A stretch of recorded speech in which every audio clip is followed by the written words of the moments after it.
Let's say we have a star and a planet right here. We're going to say that the initial direction that the planet is moving at is this way. We know that the planet is going to move in some sort of a curved path around the star, maybe something that looks sort of like this. Now, of course, this is the direction of the planet's movement.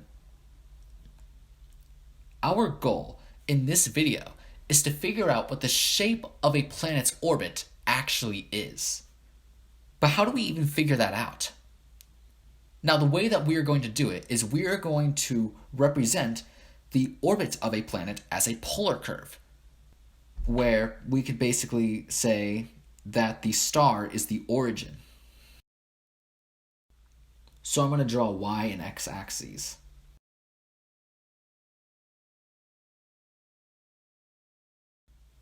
Now we're going to say that the closest distance from the planet to the sun is right here, where the orbit intersects the x-axis. So this is where we have a minimum r value, where r is just the distance from the planet to the sun. Now we're going to represent the orbital path of the planet as a polar equation. We know that r is just represented as the distance from the star to any position of the planet, right? The distance from the star to any position of the planet on its orbital path, while theta is just the angular position of the planet.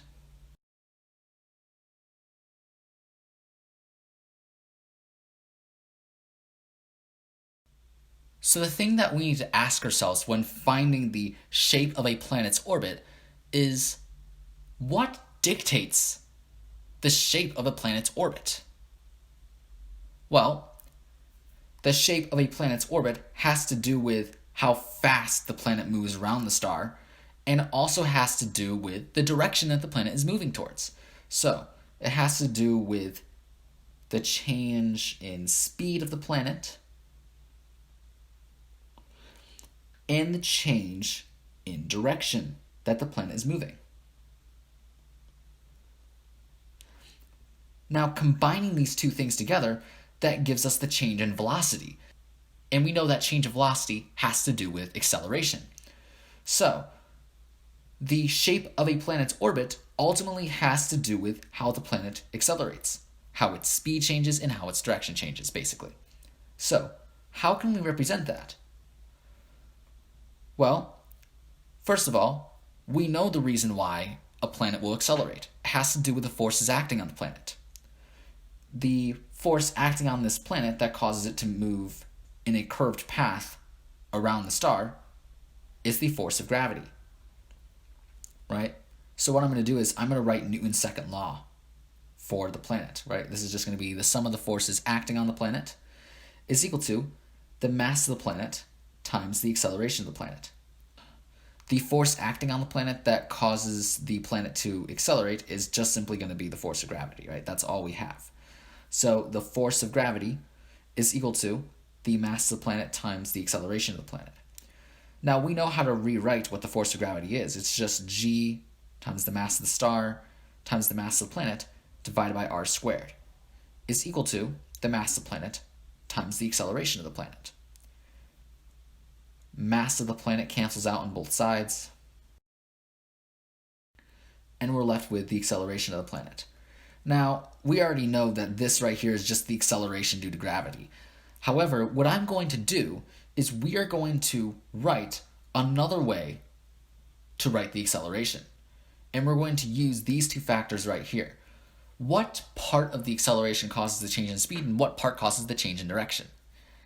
Now, if we just ignore the change in speed and only think about how the direction of a planet changes, then that would be like thinking about an object moving in a circle, right? We ignore the fact that the speed changes because in this case there is no change in the speed, right? It's just a change in direction. So in this case, the part of the acceleration that causes the change in direction is just the centripetal acceleration, right? It's the centripetal acceleration.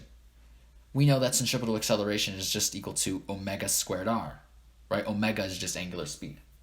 So we know that. So this is just going to be omega squared r. That's the part of the acceleration that causes the change in direction. But what part of the acceleration causes the change in speed of the planet?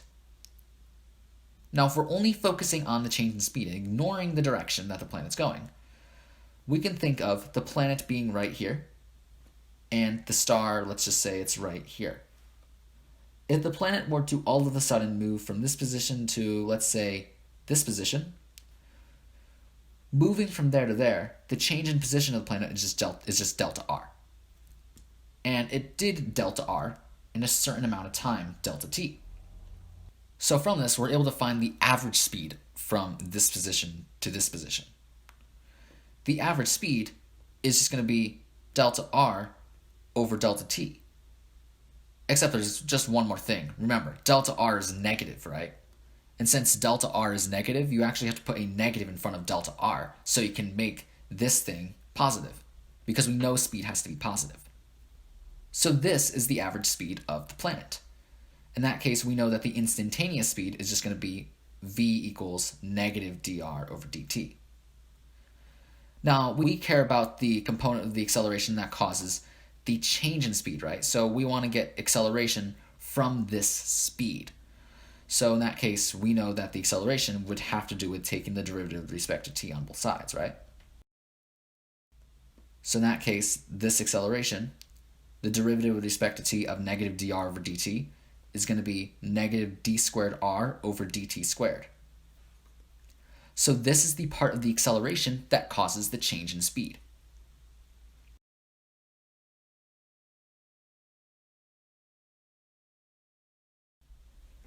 Now, what we need to do is we need to combine these two things together to get the overall acceleration of the planet. So, if we're going to combine them together, we have to think about how we're combining them. So we can say that we have the planet right here and the star right here. Remember, the only force acting on the planet is the force of gravity. So that means both parts of the acceleration must go in the direction of that force. Right? We know acceleration and force go in the same direction. So that means both parts of the acceleration just go in the same direction. So we have omega squared r and negative d squared r over dt squared. So the way that we get the overall acceleration of the planet, we just have to add these two vectors together. So that would just be omega squared r minus d squared r over dt squared. So this would be it. So that's what I'm going to replace a with. Omega squared r minus d squared r over dt squared.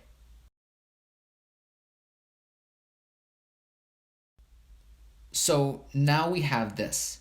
Notice how we're actually solving a differential equation, right? We're going to actually have to solve a differential equation in order to figure out what the polar equation is for the planet's orbit. Now remember, if we're solving a differential equation, we need to make sure we have the proper variables that we need, which in this case we need r and theta.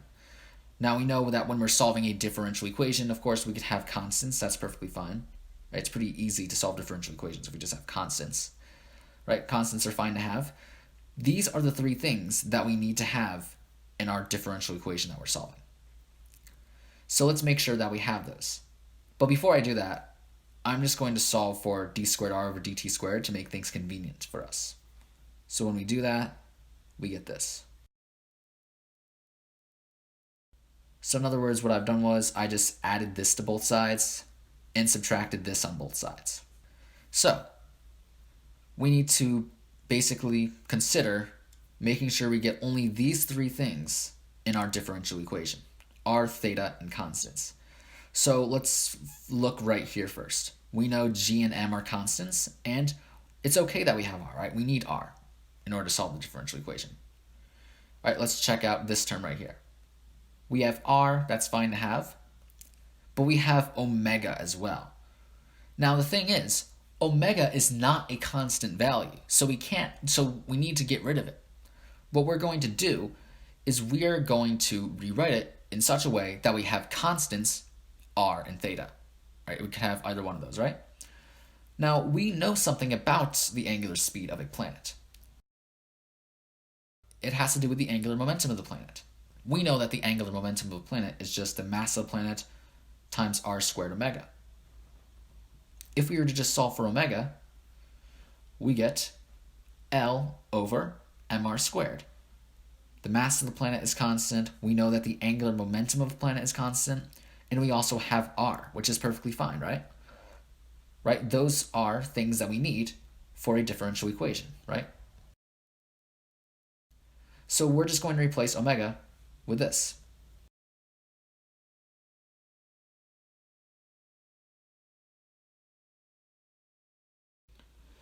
Next thing that I'm going to do is I'm just going to simplify this stuff right here.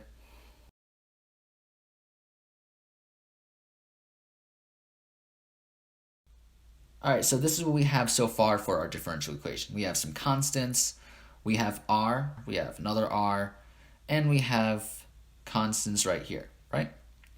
So everything on the right side of the equation looks pretty good in order to solve the differential equation. However, this doesn't look good, right? We don't want time, right? We don't want time. We want theta, right? We want angular position of the planet. So what we need to do is we need to write this in terms of theta. However, there's actually a problem going on.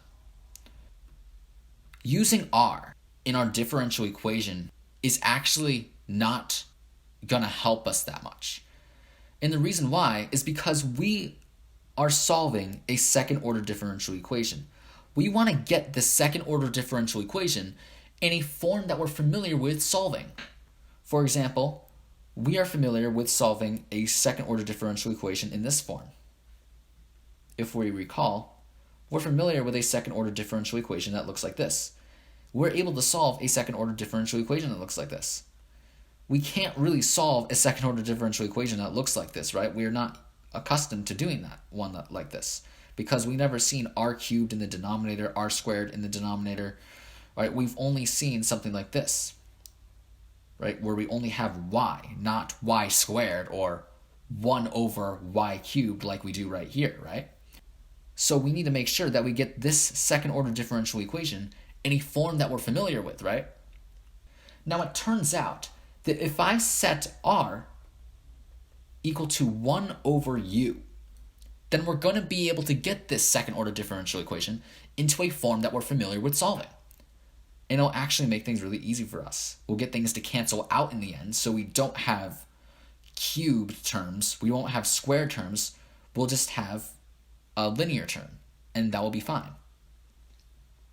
So, we're going to replace r with 1 over u to make the second order differential equation easier to solve.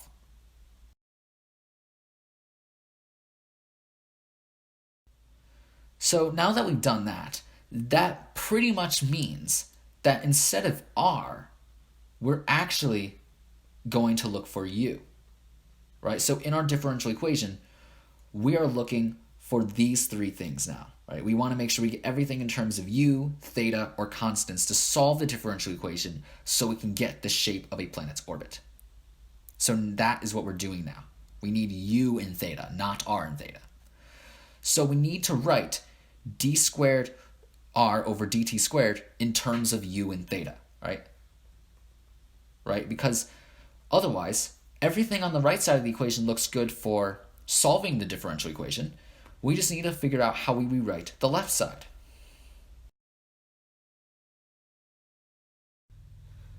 So how do we do that? Here's how I'm going to do it. If we need it in terms of u and theta, why don't we just use this?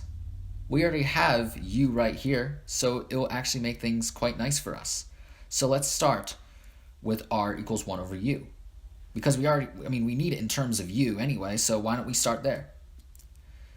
Now what we need to do is we need to find what d squared r over dt squared is. So I'm going to need to take the derivative with respect to t of both sides.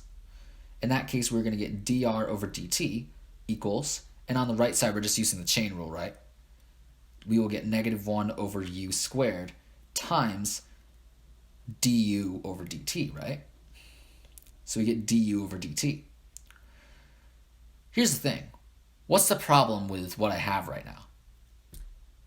I still get dt. Remember, I don't want dt. I want theta. How do I get theta?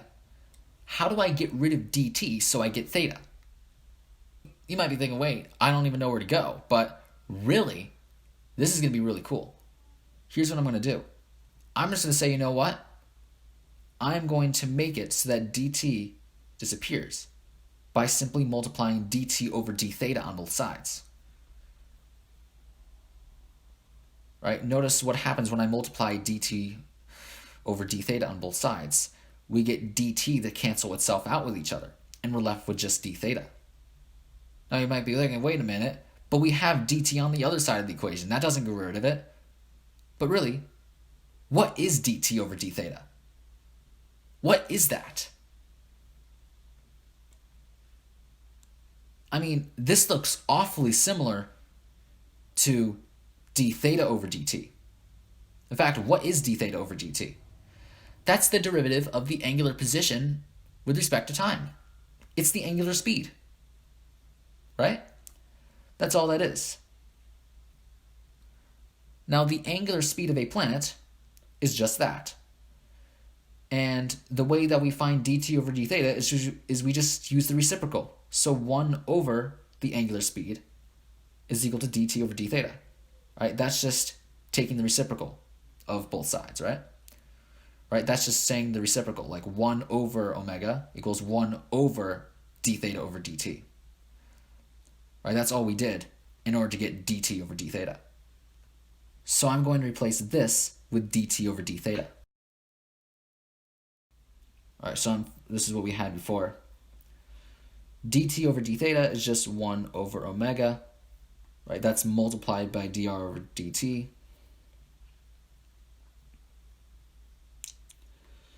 Is equal to negative 1 over u squared times du over d theta, right?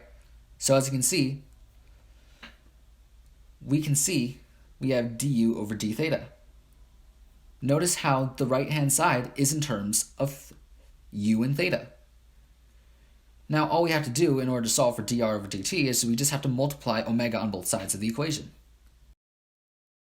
So we get dr over dt is equal to negative omega all over u squared times du over d theta. What is omega? Remember, we found omega before. Omega is just L over m r squared. Now, here's the thing. This is r squared. We're not using r anymore. We're using u. Remember, r is equal to 1 over u. So that means if we were to square both sides, r squared is just 1 over u squared, right? Right? So in other words, it's not really this. It's u squared in the numerator, right? So u squared in the numerator. So we get Lu squared divided by m. So that's what omega would be. So I'm going to replace omega with Lu squared over m.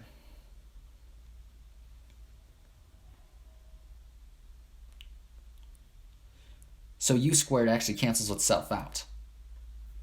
So dr over dt is equal to negative L over m times du over d theta.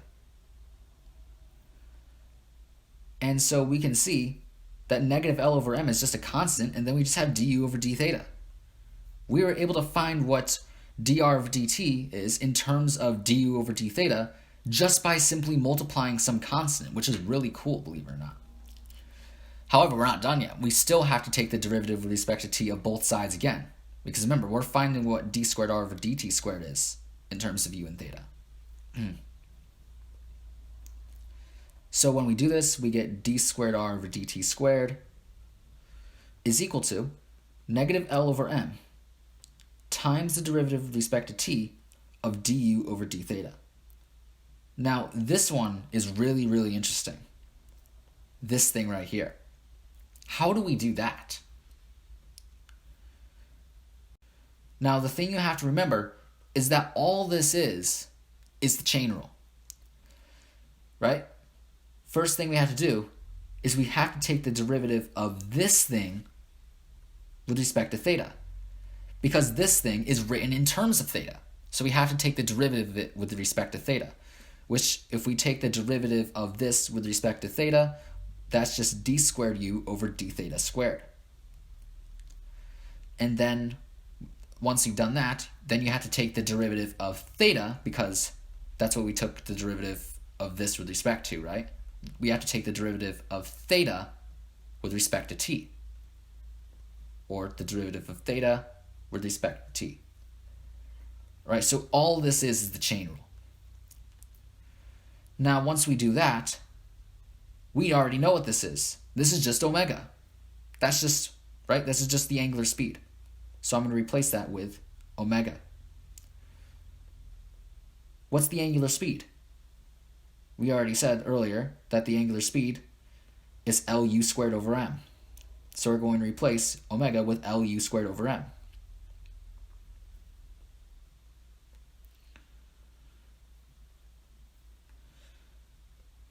Then we can just simplify. And then we can just simplify and say negative L squared U squared over M squared times D squared U over D theta squared. So this is how we can rewrite D squared R over DT squared in terms of U, theta, and constants, which of course, as we recall, that's how we need to do this. We need to use U, theta, and constants in order to solve this polar equation so we can get the polar equation of the planet's orbit, which will tell us the shape of a planet's orbit. So that is what's really cool. We are really getting there. So we're just going to substitute that in for d squared r over d theta squared. Remember, we were all the way right here. We were right here last time. And we're just going to replace d squared r over dt squared with what we have right here.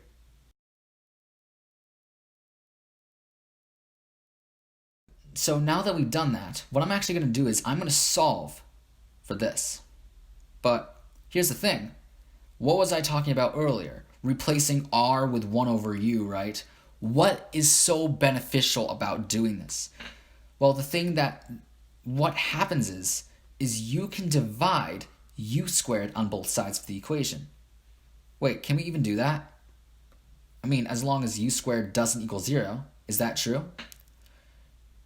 Remember, u is equal to 1 over r.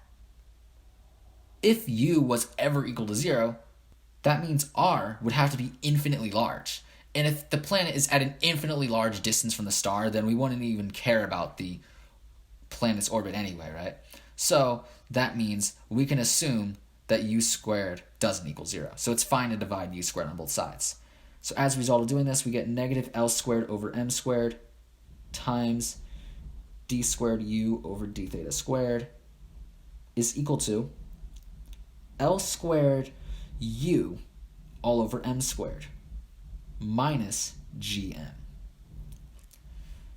Now I'm just going to solve for d squared u over d theta squared. Watch what happens when we do that. Right? Notice how we have negative L squared over m squared and L squared over m squared. So this is going to be interesting. To solve for it, all I have to do is multiply both sides of the equation by negative. Actually, I don't care about this negative right now. I'll take care of that later. I'm going to multiply both sides of the equation by m squared over L squared. So focusing only on the left side of the equation, m squared cancels out, L squared cancels out. So you're left with negative d squared u over d theta squared. So focusing on the right side of the equation, I'm only going to focus on this term right now. Notice how m squared cancels out and L squared cancels out. As a result, you're left with just u. Next, focusing on just our constant, that's just gm times m squared over L squared. So minus gm m squared over L squared. Now look at this differential equation. It is so much easier to solve now, right? In fact, we've already done this example. Now, what I'm going to do is I'm going to get it in a form that you're familiar with. I'm just going to divide negative 1 on both sides.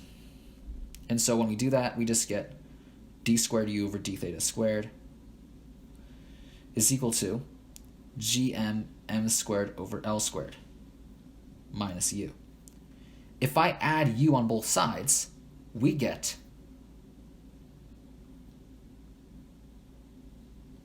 d squared u over d theta squared plus u is equal to this constant, gm m squared over L squared. Here's the reason why it's so cool. We've already solved this problem before. This is in the same form as this. Y prime prime plus y is equal to k. It's the same exact form. In this case, it's just u equal to some constant. What was the solution to this second order differential equation? If we recall, the solution that we found was a cosine t plus b sine t plus k. Now in this case, the reason why we had t here is because y was basically a function of t. But in this case, we are saying u as a function of theta. So instead of t, we're using theta. So this is going to be theta. Right? It's in terms of theta. And our constant k, in this case, is this stuff right here. Gm m squared over L squared.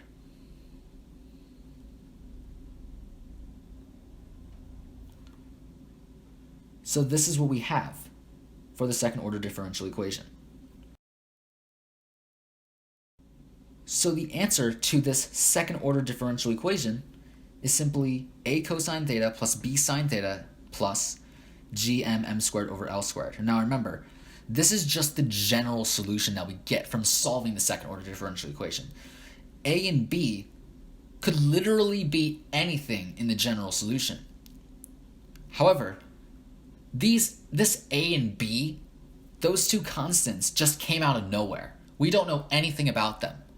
We need to make sure that we understand a little bit more about them so we can figure out what the orbit of the planet is, right? Because this isn't our final answer. A and b can't just be anything. For all we know, it's possible that A is not allowed to be negative or B is not allowed to be positive. Who knows? So what we need to figure out is we need to figure out more about A and B. And the way we're going to do that is we're going to look at what we had before.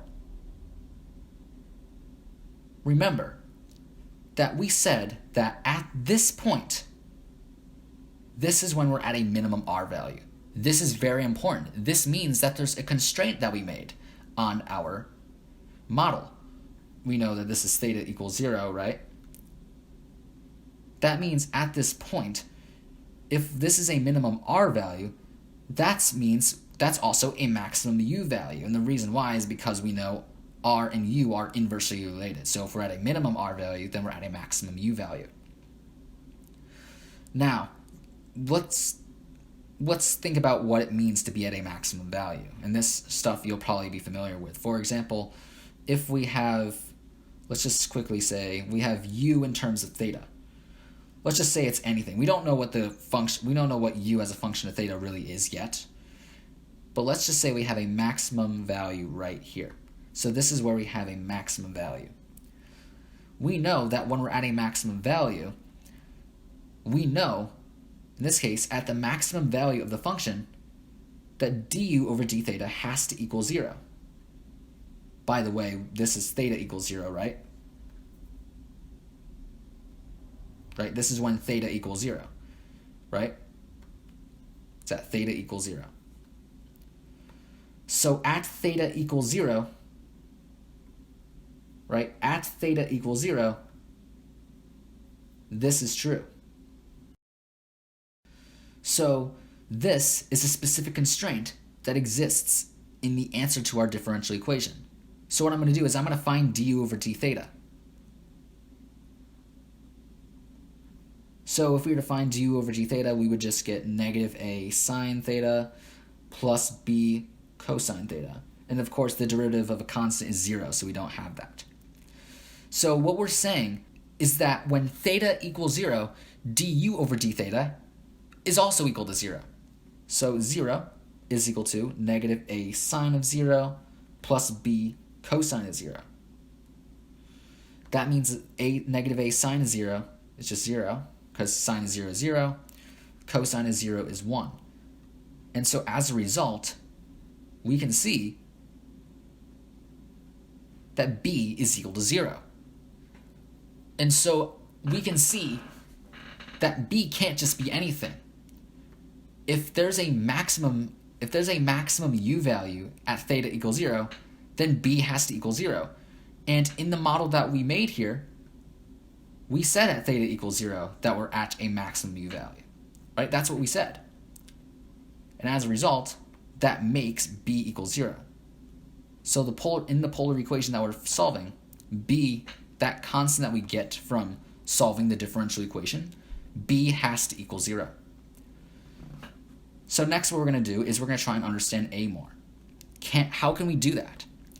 Now remember, at the maximum value of a function, we don't only know information about du over d theta, we also know information about d squared u over d theta, or d theta squared. We know that at the maximum value of the function, that we can see if we were to draw tangent lines, notice how the slope of those tangent lines are decreasing. That means that du over d theta is decreasing, right? Because the slope of those tangent lines are decreasing. As a result, if du over d theta is decreasing, that means the second derivative of u has to be negative.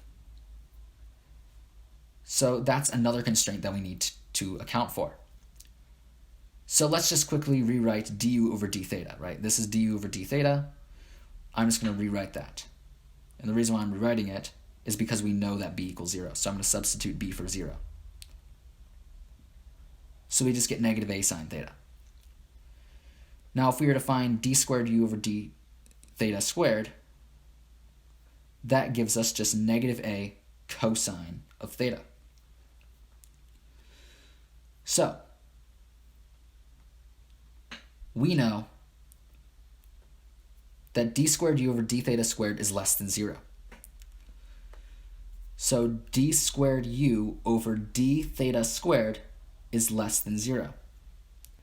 So the way that we're going to do this is we're going to just substitute d squared u over d theta squared for negative a cosine of theta, because that's what it's equal to.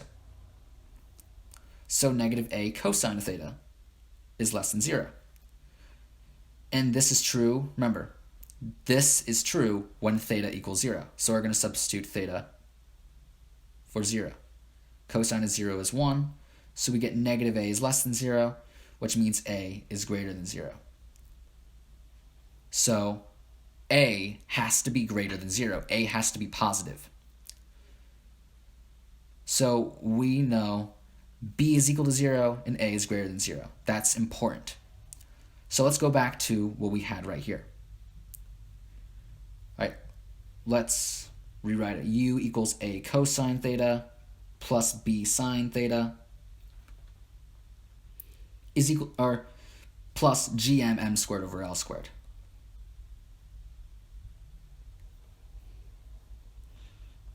So we found that b is equal to 0. So that means this term right here doesn't actually exist for the model that we made.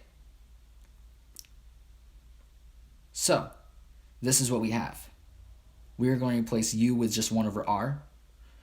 And so this is basically what the polar equation is. Solving for r, we get 1 over gmm squared over L squared plus a cosine theta.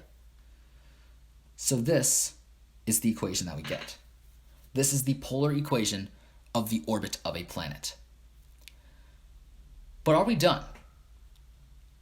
Maybe some of you are probably like, wait, what does that even mean? Like, why are we stopping? I mean, it doesn't tell me what the shape is, it just tells me the equation. And you are absolutely right. Let's talk about what the shapes are. Now, this actually looks really similar to another thing we've seen before, which is the polar equation of an ellipse that we talked about, which is this. Right? This would be the polar equation of an ellipse that looks like this, where we have the origin at this focus. Right? So we have the x and y axis, right? That would be the polar equation of this ellipse. Notice how these two polar equations that I've written are written in the same form because we have a constant divided by a constant plus a constant times the cosine of theta. Likewise, we have a constant divided by a constant plus a constant times the cosine of theta. Now we know for an ellipse that the eccentricity ranges between 0 and 1. Right? This is true for an ellipse. Now, according to this equation, that means E ranges between 0 and this value, right? So in order for this equation to be an ellipse, A has to range between 0 and this value, right? So let me just quickly write that. For an ellipse, A has to range between 0 and this value, right? Now here's the thing. I didn't go over this before. But there's also a time when E is equal to 1, right? For an ellipse, E can never equal 1. But if E equals 1, you're actually going to get another shape. You're going to get another shape you're probably familiar with, a parabola. If the eccentricity equals 1, you'll actually get a parabola. In other words, that's when E is equal to this value. Likewise, A would have to be equal to this value. So if A equals that value, you'll get a parabola.